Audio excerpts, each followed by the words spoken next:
Welcome to the Deep Dive. It's Update Tuesday, April 15th, 2025, and I'm Nick. And I'm Pi.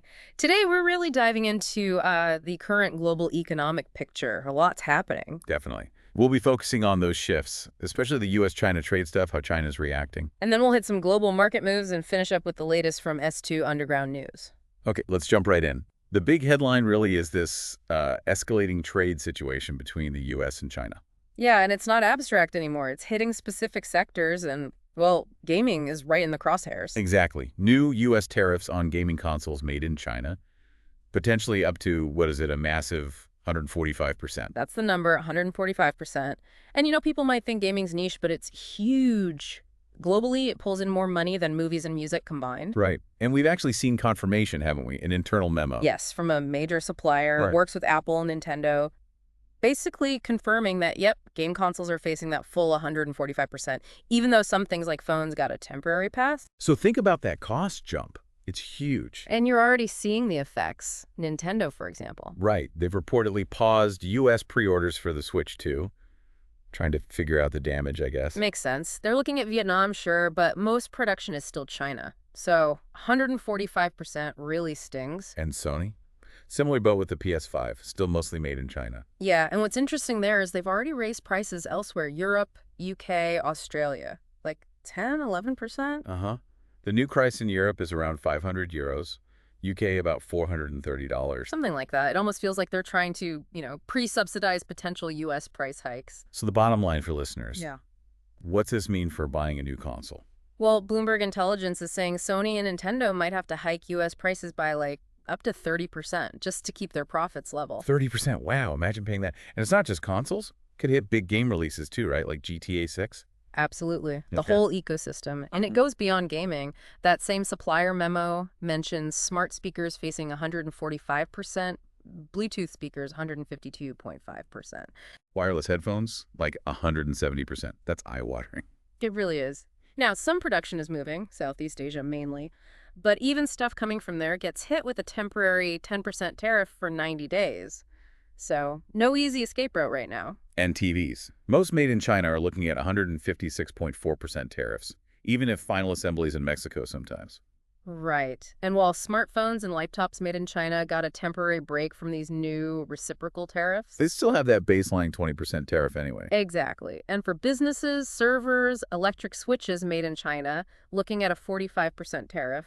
Pretty significant. Now, the U.S. Trade Rep did issue some limited exemptions April 11th for phones, laptops, some servers. True, but Commerce Secretary Howard Lutnick basically warned that those same things, plus maybe even semiconductors, could get hit with new tariffs within a month. So the uncertainty is just huge. And that uncertainty is forcing companies to act, isn't it? Rethinking whole supply chains. Totally. You see the big guys, Foxconn, Quanta, Pegatron, really ramping up in Vietnam, Thailand, India. The Financial Times reported that even with those temporary exemptions, these alternative factories are running flat out. Shows how worried companies are about China right now. Yeah, and analysts are starting to talk bigger picture, like a major long-term shift away from China manufacturing. Towards Southeast Asia, India, Mexico, maybe even some back to North America. Potentially. It really begs the question, are we seeing the beginning of the end for that whole made-in-China era we've known for decades? It's a massive question. Okay, Okay. so switching perspectives. What's the view from China on all this, especially regarding their, huge overseas assets? Well, that's a really interesting point. There's a warning coming from Yu Yongding. He used to advise China's central bank. Okay, what's he saying? He's raising serious flags about the risk to China's massive overseas financial assets. The worry is that these trade tensions could spill over, become like a financial conflict too. So worried the U.S. might use the dollar as a weapon, basically.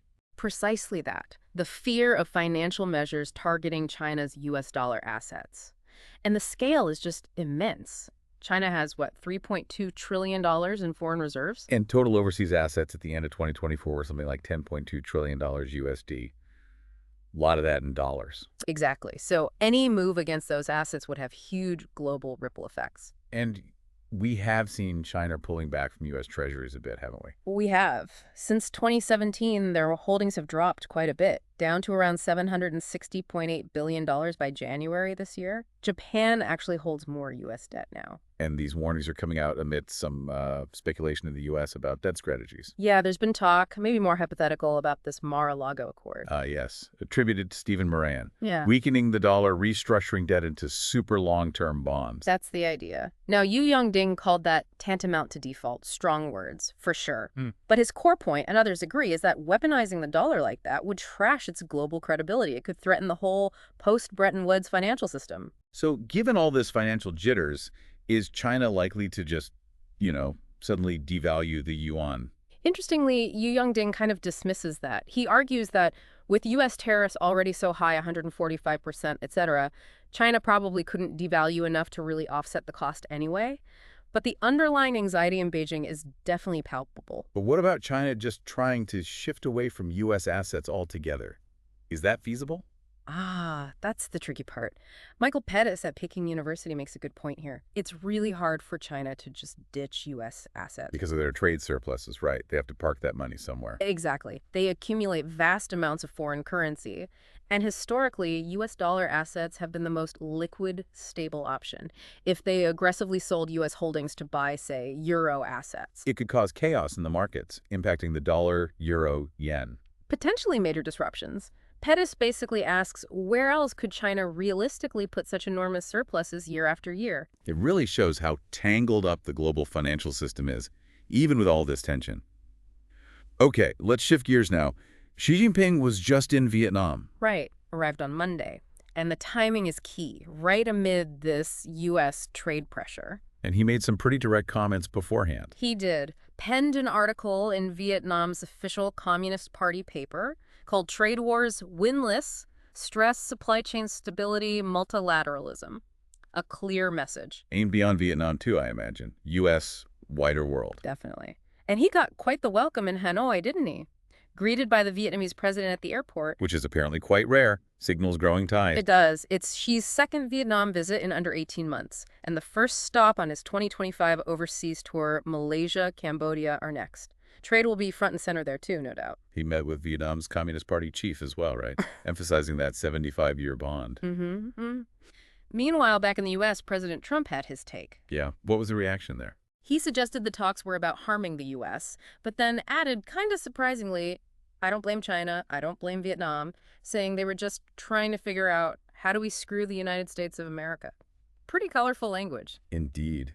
Rhetoric aside, were there actual agreements signed? Yes, quite a few. Deepening cooperation on supply chains, production, 5G, AI, all key areas. And it's important to remember China's already Vietnam's top import source, right? Supplies raw materials for their manufacturing boom. Absolutely. And Vietnam's importance as a manufacturing hub is just growing, partly thanks to these trade tensions. They pulled in $1.2 billion in new Chinese direct investment in Q1 2025 alone. Wow. Shows companies see Vietnam as a way around those China tariffs. And the tariff difference is stark China facing 145% on some things, Vietnam negotiating to lower its 46% rate. Exactly. There was also a specific push for Chinese investment in Vietnam's aviation sector. The head of COMAC was encouraged to look into support facilities there. And Vietnam's trying to boost its own exports to China too, hedging their bets. Makes sense, right? Trying to offset risks from the U.S. trade war.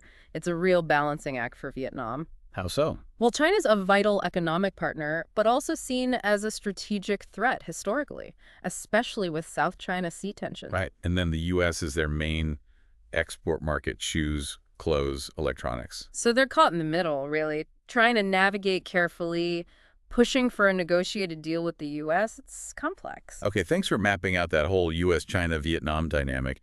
Let's broaden out now to a wider global markets update. What else is moving? Right. So beyond China, the Trump administration is signaling more tariffs might be coming, this time targeting semiconductors and pharmaceutical imports. So they're launching formal investigations, Section 232 probes, looking at national security risks. Exactly. And it's interesting, as you hinted earlier, semiconductors didn't get that temporary relief like smartphones did. So this probe covers everything. Old chips, new AI chips, the equipment to make them. Pretty much the whole spectrum. Legacy chips, advanced processes, manufacturing equipment. This could really shake up the $600 billion global semiconductor industry. And potentially mess with the U.S.'s own plans to boost chip making at home. That's a big concern. If you slap tariffs on essential equipment, say, from ASML in the Netherlands, it could hinder those domestic factories. Plus, big foreign players like TSMC, SK Hynix planning U.S. investments could face higher costs. And the pharma investigation, that could have big consequences too. For sure. It covers finished drugs, generics, even the active ingredients. Big U.S. companies like J&J, even with domestic investments, might feel the pinch. Leading to higher drug prices for consumers or companies absorbing costs. Both are possibilities. Industry groups like Fiat Charme are already warning about potential shortages of critical medicines if tariffs hit. And the biotech sector relies heavily on imports, right? Yeah, a bio survey found almost 90% of U.S. biotech firms use imported components. So you could see delays in drug approvals, supply chain snags. It's a worry. So the goal might be onshoring, but the short-term disruption could be significant. That's the tension. Analysts say you have to weigh the onshoring goal against the immediate hit to innovation and access. But the administration seems pretty set on accelerating reshoring. Okay, meanwhile, across the pond, Hmm. the UK is taking a different tack. Kind of, yeah. The UK government just suspended import tariffs on 89 products for 2 years. Things like pasta, juice, plastics, plywood, garden stuff. Trying to ease costs for businesses and consumers. How much savings are they projecting? They estimate at least £17 million a year for businesses. The hope is it lowers costs down the supply chain, helps consumers eventually. And they're boosting support for UK exporters, too. Yes, Chancellor Rachel Reeves announced a £20 billion increase in government-backed loan capacity for exporters. Brings the total to £80 billion. Small businesses can tap into up to £2 million. And this is happening just after the US hit the UK with that 10% tariff. Right. And despite that being the lowest rate among the recent U.S. tariffs, word is UK officials are getting pretty pessimistic about securing a full exemption via a bilateral trade deal. So they're focusing elsewhere. EU, India, Asia. Reaffirming commitment to free trade, strengthening those ties. But, the U.S. is still their biggest single market, so it's complicated. Okay, let's swing over to Asia now. Something interesting happening in the bond markets there. Yeah, it seems Asian bond funds are becoming a bit of a safe haven amid all this volatility. Last week, U.S. bond funds saw huge outflows, like $9.66 billion. Wow. While Asian bond funds actually pulled in around $753 million. So a definite shift in where money's flowing. What's making Asian bonds look more resilient? Couple of things. Some central banks in the region, Singapore, Philippines, India, have been easing rates, which helps their credit markets. Plus, investors are just looking for opportunities outside the U.S. now. And the bonds themselves are holding up better. Relatively speaking, yeah. Asian investment-grade bonds have seen their credit spreads widen less than U.S. ones, suggesting less perceived risk. And the quality is generally decent. Over half the index is rated single A or higher. And the expectation is more rate cuts in Asia. That's the forecast, yeah. Lower inflation, slower growth might lead central banks to cut further, which would support bond prices. Are any sectors still vulnerable to the trade stuff? Oh yeah, anything tied closely to tech manufacturing or global trade is still exposed. But sectors like financials, utilities, infrastructure, more domestic focus, they seem more insulated. So Asian bonds offering some stability, some selective opportunity. Got it. And finally, in the markets update, Singapore Central Bank made another move. Yes, the Monetary Authority of Singapore, the MAS, eased policy again for the second time this year. They slightly reduced the slope of the Singapore dollar's appreciation path. They use the exchange rate, not interest rates, right? Yeah. Exactly. This comes as they've cut their 2025 GDP forecast down to 0 to 2% growth. That's quite a drop from the previous 1 to 3% and way down from 4.4% last year. So clearly worried about the global slowdown. Right. Protectionism. That's what they cited. Slowing trade, heightened uncertainty, hitting their exports and domestic economy. Remember, they already eased back in January, first time since the pandemic started. And these new broad U.S. tariffs, including the 10% levy on partners, that's going to hit Singapore hard. You'd expect so, given how export-driven they are. Prime Minister Lawrence Wong acknowledged it'll have a significant impact. And Singapore's working with regional partners, too. Japan. Yeah, PM Wong spoke with Japan's PM Ishiba recently. Both affirmed commitment to a rules-based order in the Indo-Pacific. Japan's also facing U.S. tariffs, preparing for talks, and stressing cooperation with Southeast Asia. Okay, a lot happening on the global economic front. Thanks for breaking all that down. Let's switch now to S2 Underground news for a quick look at some other recent developments. Okay, turning to The Wire from S2. This update is as of 2300 Zulu yesterday, April 14th, with info cut off about an hour before that. Got it. What's the situation in the Middle East? Conflicts ongoing. Israeli forces reportedly took control of Rafah in Gaza after last month's ceasefire break, and they're expanding a security corridor there. Elsewhere, Houthi forces claim they downed another U.S. drone, an MQ-9 that would be their 19th. And indirect U.S.-Iran talks apparently made little progress, next round expected in Rome with lower-level diplomats. Okay. Anything significant domestically in the U.S.? Couple of things. In Wisconsin, the FBI unsealed records in that murder case from last month. The suspect, Nikita Kasip, arrested for killing his parents, was also allegedly planning to assassinate President Trump.